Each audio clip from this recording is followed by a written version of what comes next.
Let's move on from that quickly. Let's go to UFC 261, the preview, of course. That's because it involves the Nigerian Nightmare.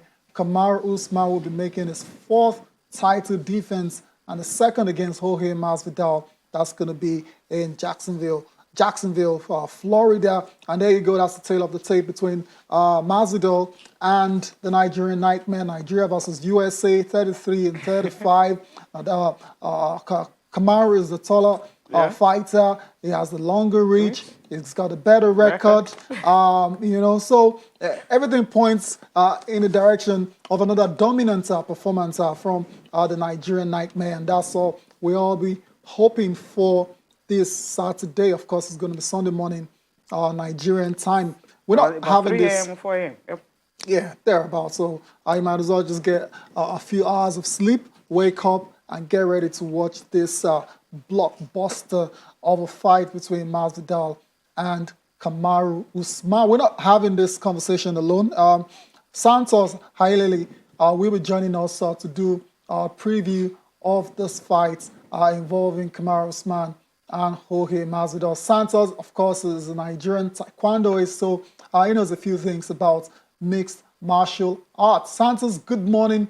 It's great to have you on the show. Good morning, Tayo. Good morning, Sisi. It's good to be here again. All right, it's great to always have you whenever we're talking about combat sports. Let's just dive straight into it. I said you saw the tail of the tape. Kamaru Usman having the edge in pretty much all the categories and is a massive favorite with the bookmakers going into this fight.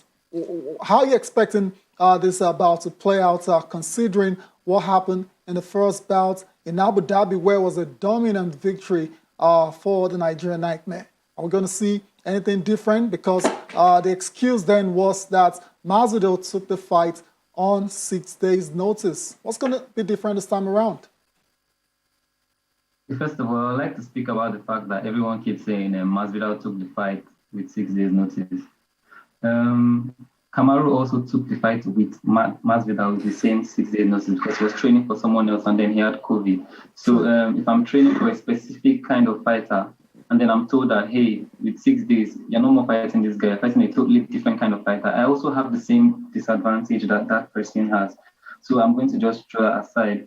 That doesn't mean that I think that it's going to be a walk in the park for him this time around. Like the other time was very dominant. It was just a beat down. Mine was the first round. Kamaru literally was just, it was like a training session with Masvidal. Tonight, I think he can go both ways. I think that if he gets, yes, I know that it sounds odd, but yeah, I think he can go both ways. If he gets to the end of the fight, if we finish 5 rounds, I can assure you that Kamaru is going to win by probably unanimous decision. But Masvidal has the ability to knock anybody out if you make a mistake.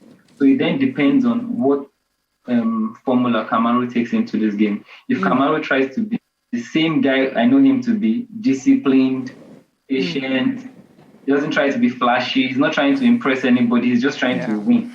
He's packing the boss, literally. If he goes that way, then I don't see Masvidal, doing anything. But Kamaru has been striking recently. We know him to be a wrestler. We know him somebody who can grapple you, keep you on the ground. But he's been striking recently against Bones. He brutalized Bones with punches, and everybody has been saying, "Yo, this is something Kamaru is now doing." What I don't want Kamaru to do is get comfortable with that thing. Don't major on your minor. Do you understand? Major on your major. You are a wrestler, you're a grappler. Do it when the chance comes to hit. By all means, hit that man. But if he goes out to try to fight like Masvidal with Masvidal, take it from me. Masvidal is going to knock him out round 2, round 3. Wow. Okay, I love that. That's very interesting. There, right? Yeah, no, I mean, before you go, I get what you're saying in terms of Kamaru just focusing on his wrestling. If he focuses on his wrestling, then he's going to get a victory. But then it said after yeah, I agree as well too, because this guy is the best grappler pretty much in the UFC. He's not been taken down. He's defended successfully all his takedown attempts and all of that. He's been very dominant. But he said after that fight, that was the first fight, that he wants to finish Masvidal. He wants to make the victory a lot more conclusive, and that kind of points to perhaps that he might decide to strike with Masvidal was one of the best strikers in the UFC, and like you just said, that could be very, very risky and dangerous for the Nigerian Nightmare.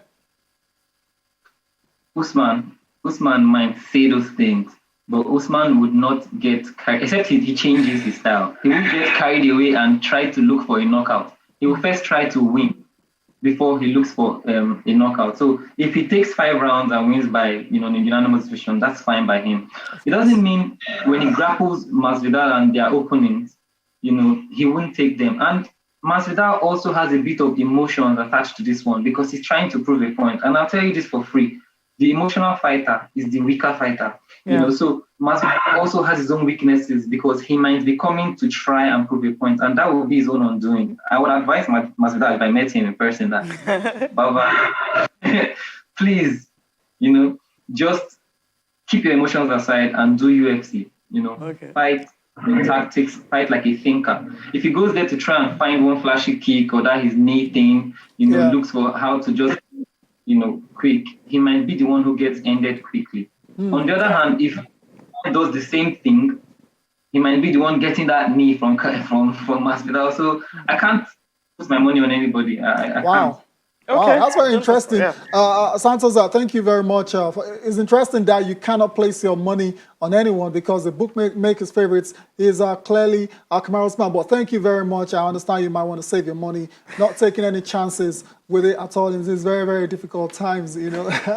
Thank you very much for joining us on the show, Santos. Hopefully, when we come back here on Monday, it's going to be and still the welterweight champion. Yeah, we hope to be discussing and still on Monday. Thank you. Thank you for your time. Have a great day, mate. Yes.